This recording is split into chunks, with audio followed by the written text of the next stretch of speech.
এত পরিমাণ মেসেজ, এত পরিমাণ কমপ্লেন, এত পরিমাণ ভিডিও। আমাকে কি বলে জানেন? উনি হাওয়া খায়, উনি এসি রুমে, উনি তো এখানে থাকেন, উনি ধানমন্ডি থাকে। আশ্চর্য হয় আমি কাজ করতেছি। কোন নেতার দাঁড়ান, কোন নেতার বিএনপি বুঝি না, জামাত বুঝি না, আপনার নেতার তদবির আপনি আপনার এই মানুষের বোকান দিয়ে সৃষ্টি করবেন, এটা করতে পারেন না। না, আপনার বক্তব্য তদবির করেন, কেউ করবেন কোন বক্তব্য শুনবেন না। আমরা যে আগেরও যে অবস্থা দেখছি ঠিক এখনই একই অবস্থা।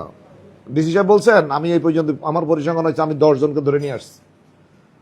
কিছু কিছু কিছু এটা বলি কিছু কিছু জায়গা আর কি, সেখানে জনগণের এত যে কষ্ট। না না শোনেন, জনগণের কষ্টের সীমানাটা কোথায়? আমার বক্তব্য যে কিছু কিছু জায়গায় যে বললেন আমি 1 সপ্তাহ ধরে এখান থেকে অভিযান চালাবো, কিভাবে বসে ওখানে 2 মাথা দাঁড়ায় থাকবো আমি?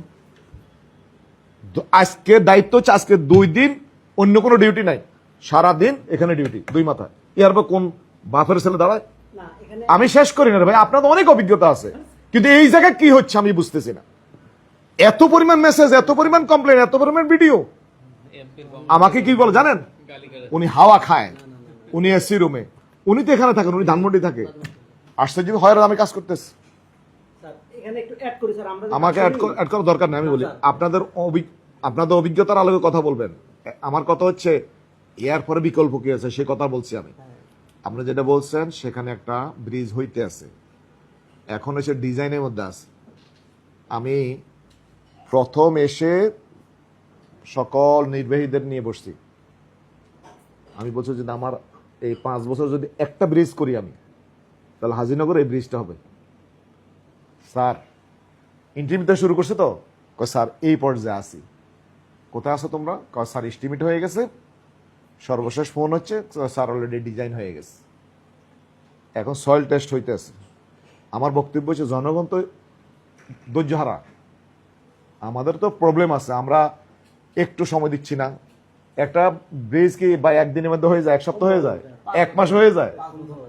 এখন বিষয়টা হচ্ছে যেটুকু আছে, আমার বক্তব্য হচ্ছে জনগণের কষ্ট হচ্ছে এখানে, এটাকে যদি আপনার রিকভারি করতে পারেন দাঁড়াই থেকে, অন্য জায়গায় কিন্তু আপনার 10 জন লোক কাজ করতেছে, এখানে 2 জন দিয়ে এই জায়গাটা একটু রিকভারি করেন, 2 দিন ডিউটি করেন, তাহলে জনগণ দেখবে দৃশ্যমান এখন ভূমিকা রাখতেছে। 74 দিন যাই আবার দেখেন বসেন, জনগণ বলতেছে আমাদের ভোগান্তি হচ্ছে, ওনারা আপনারা লিস্ট দিচ্ছেন। সালাম সাহেবরে একাধিকবার বলছি, এখন জনগণকে নিয়ে সালাম সাহেব ধরবো। এটা কিন্তু ইশাক সাহেব বলছেন, ইশাক সাহেবের মাথায় আমি ঢুকাইছি, ওনাদেরও বলছি একই কথা। ওরিয়নের যে ডিভাইডার এত বড়, এটা তো আগের মিটিংও আমি বলছি, ডিভাইডার ছোট করে নিয়ে আসে যাত্রাবাড়ি চৌরাস্তা এখন পর্যন্ত কেন ভাঙাচোরা? এটা আমার বলেন, কেন ভাঙাচোরা ওরিয়নের জন্য? উত্তর পাশ এবং দক্ষিণ পাশ এই জায়গাটা 100% পরিচ্ছন্ন করতে হবে। গত রাতের ঘটনা, আমি বঙ্গভবন থেকে বের হয়ে ইমার্জেন্সি আমি অফিসে যাব, 9:30টায় মিটিং, আমি আর যাইতে পারছি না। ফ্লাইওভার থেকে নামার পরে এটার সাথে সাথে হওয়ার কারণে কথা বলে ফেলতেছে, সেটা হচ্ছে উত্তর পাশ। ওই যে মসজিদের কথা বলছেন, কে বলছেন? ওই মসজিদের পাশ দিয়ে সব গাড়ি উল্টে আসতেছে, আমি আর যাচ্ছি না, যাইতে পারতেছি না। এখন এটার জন্য শুধুমাত্র বক্তব্য দিয়ে নয়, প্র্যাকটিক্যাল কি এবং কোন অথরিটির সাথে বসতে হবে, কি করতে হবে, এটা আপনার যদি সেখানে লোক থাকে, যদি আমার মনে হয় সেখানে যদি ট্রাফিক থাকে, তাহলে কেন উল্টে আসবে গাড়ি, যত জ্যামে থাকুক, এটার কারণ খুঁজে বের করতে হবে, শুধুমাত্র বক্তব্য দিয়ে হবে না। এখন জনগণের ভোগান্তি কি কারণে, এই নোটটা আপনারা নেবেন। এই চ্যাপ্টার 49 এবং 50 নম্বর ওয়ার্ড হওয়ার কারণে এই টোটাল বিষয়গুলো আমরা কথা বললাম। এই নামে তো লোক এখানে নিয়মিত চাঁদা তোলে, এবং আমাকে যিনি ভুক্তভোগী সে উঠে অলরেডি দিছে। তারপর হচ্ছে আপনাকে আমি ভিডিও দিয়েছি ঢাকা সিটি কর্পোরেশনের নামে, হ্যাঁ, আব্দুর রহিমের ছবি সহ আমি দিছি, এবং সে বলতেছে আমার নাম ব্যবহার করতেছে অন্যদিকে তাকাইয়া।